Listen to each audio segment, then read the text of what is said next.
Good morning, good afternoon, good evening, wherever you are in the world. This is REGANELITE here with part 2 of news and politics that I was talking about. So I'm going to carry on right where I left off from the last episode, guys. So I was talking about my mind being down in the belief that obviously austerity was a good thing, not knowing obviously where it would take us. And looking back now, it's all, the most important thing is accepting when you're wrong and accepting when you made mistakes. Admitting that, okay, I was misled and I was lied to. That's the strongest, the hardest thing people can do is admit when they make mistakes in life. Something that these vile conservative MPs and party refuse to accept in any way, shape or form. And it boils my blood more than anything is that they never accept their mistakes. And the thing is that the biggest thing that anything you can do in life is accept when you are wrong. When you get something wrong, you need to learn to hold your hand up. And it infuriates me that they have been in power for 13 years and they refuse to see that they've seen everything that has happened, everything that's come to pass, and they don't think that they've done anything wrong and everything they've done is justified. And instead of apologising, they look to point the finger anywhere and everywhere else. So where did I go from that, who was voting for Brexit, listening to BBC News, Brexit cast, and I certainly wasn't a Nigel Farage supporter. I was never a Nigel Farage supporter. I never trusted him. He just came across to me all the time like a snake, especially his immigration stuff. It was just too strong for me. Like I said in the last episode, guys, I didn't like immigration was not my decision in voting for Brexit. But what switched it? It was Robespierre, guys. Maximilian Robespierre. As you guys know, great YouTuber. I'll put a link in the description. If you are not a subscriber and you don't know the guy, you should know the guy, because the guy is quite big on YouTube. Even some MPs are aware of him, believe it or not, as well. Some politicians actually watch his content, believe it or not, although he won't give away who, but he has a lot of eyes and ears on him, so people take whatever he says very, very seriously. I'd say maybe not very seriously, but let's just say he has influence in the world. I would say definitely has an influence with his words. So how did I end up from that to here? And how did I end up coming across his channel? Well, it was all because of the YouTube algorithm. I remember one time, I don't know how, I cannot pinpoint the month or the year when, I would say it's about a couple of years ago, not a couple of years ago now. It was sometime after the Brexit referendum. I can't remember if it was a year or several months. I can't remember when. I can't put my finger on it. But I came across his channel. I remember watching it. I can't remember the video, but he talked very calm, very sensible. And I was like, oh, okay. That's all right. And then I started watching him more. Then I started engaging in his live streams.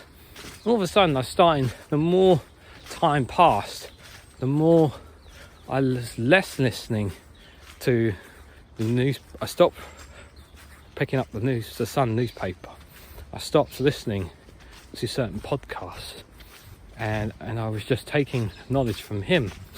And my position and my opinions started to change, because he was opening up a different perspective of things, a different perspective that I didn't know and I didn't understand. And he came across as someone incredibly knowledgeable. But it's not just the knowledge that you have, it's how you come across and how you speak to people. The way you come across to people on the screen really matters, and that's something that I think is very special about him. He speaks with a tone. Sometimes he'll speak very, very heavy tone, like a very angry, upset tone. And then there's also times where he'll speak a bit more softly and a bit more calmly, and he will show his true emotion about a certain topic that's happening in the news.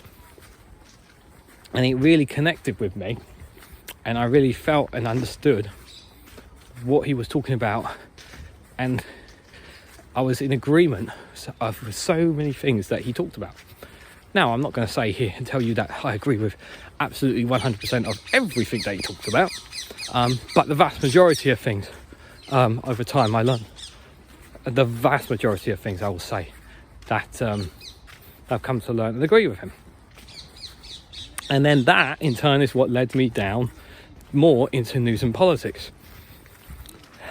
Because of him, and eventually I joined his Discord community, then I got to know other YouTubers, and then all of a sudden my knowledge branched out even further. So it wasn't just about Robespierre anymore, it was about Phil from A Different Bias, it was about All Shorts, Daily Blase, Graham Hughes before he started up Labour Social, Big Mad Studios was another one, No Justice, Michael Lambert and Truth to Power. You know, there's I'm sure probably one or two I'm missing on there, but there were so many people, and now the others are doing their own stuff, and from that my knowledge expanded out, which is pretty fascinating to say the least. Just give me 1 second.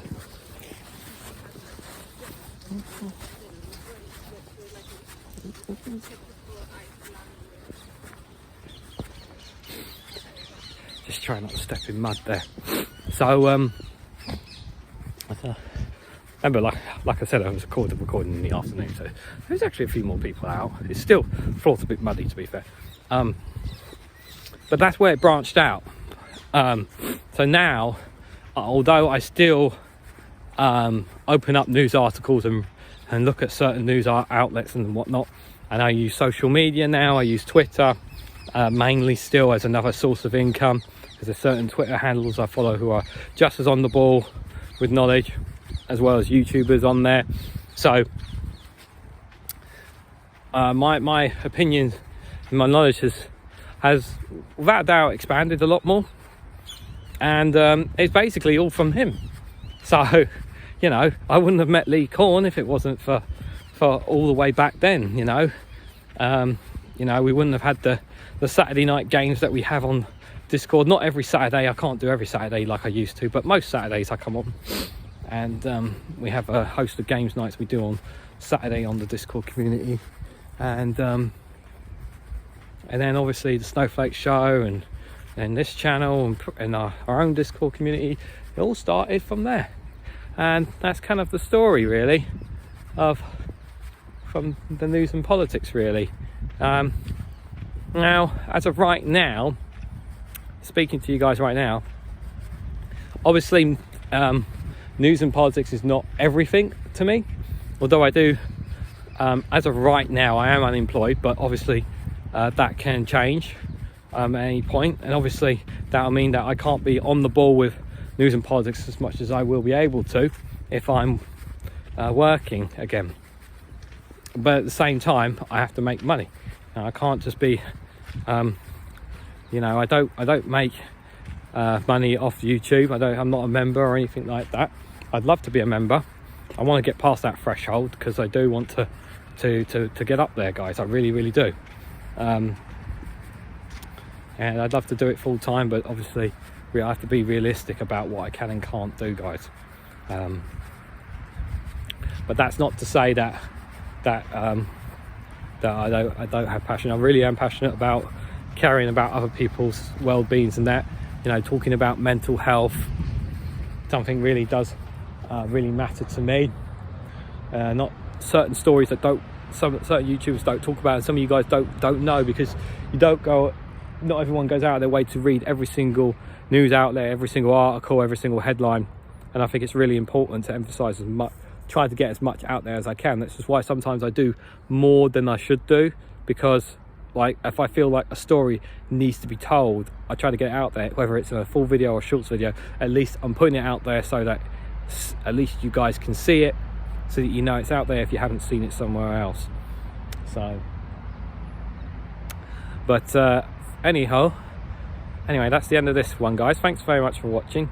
As always, hit the like button, be really helpful. Share across social media, bell notification icon, all that stuff. I hope you found it, my thoughts on news and politics, interesting to say the least. What are you guys' stories? How did you guys get into news and politics? Let me know your stories in the comment section down below. What is it that led you into the fascination of it all from your stories, guys. I'd love you guys to share them in the comment section with me. I'd be very interested to read. Take care, and I hope to catch you all very, very soon.